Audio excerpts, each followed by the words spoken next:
Jumpa lagi dengan English Kuku Pecah.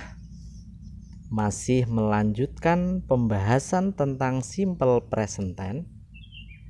Kali ini kita bahas untuk yang bentuk interrogatif atau kalimat tanya. Kita masih menggunakan contoh kalimat pada negatif atau pada kalimat positif sebelumnya. Contoh,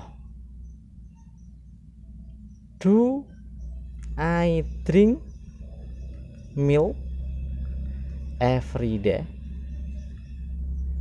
Diakhiri dengan tanda tanya. Kemudian kalimat pembanding, does she drink milk every day? Diakhiri dengan tanda tanya. Perhatikan kalimat yang pertama. Dalam simple present tense yang interrogatif atau kalimat tanya, ini diawali dengan do. Ini sebagai to be-nya dulu, untuk to be. Kemudian ada subjek. Kemudian kata kerjanya bentuk yang pertama, drink. Ini sebagai objek. Everyday, keterangan waktu. Adverb of time. Kalimat yang kedua. Di sini to be-nya does. Subjeknya she. Drinknya masih tetap kata kerja bentuk pertama. Di sini milk sebagai objek dan adverb of time. Perhatikan kedua kalimat tersebut. Bentuk yang pertama kita menggunakan awalan do. Ini dikarenakan karena subjeknya bukan orang ketiga tunggal. Orang ketiga tunggal. Di sini kita ambil contohnya subjeknya I. Maka awalan kalimat kita menggunakan do. Sedangkan bila subjeknya untuk subjek menggunakan orang ketiga tunggal, ya, seperti ada she, ada he, dan lain-lain, maka awalan untuk kalimat present tense interrogatif kita menggunakan does. Ya. Kalau ada pertanyaan semacam ini diawali dengan to be, do atau does. Do I drink milk every day? Apakah saya minum susu setiap hari? Kemudian yang kedua, apakah ia minum susu setiap hari? Does she drink milk every day? Bila ada pertanyaan diawali dengan to be semacam ini, baik bentuk pertama maupun kedua, maka jawabannya yes atau no.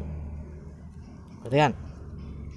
Tetapi kalau kita menggunakan jenis pertanyaan masih berbau simple present tense yang 5W 1H, ada what, ada who, ada where, ada when, kemudian ada why, kemudian yang 1, 2, 3, 4, 5 tambah 1 how. Maka kita tinggal menambahkan. Contoh yang pertama, jadi kita pakai where, misalnya kita menggunakan where, sama tinggal gini, where itu tetap digunakan do I drink milk every day. Contoh yang kedua kita menggunakan where, sama where does she drink meal every day. Nah, diakhiri dengan kalimat tanya. Jadi kita beri rumusan untuk kalimat tanya yang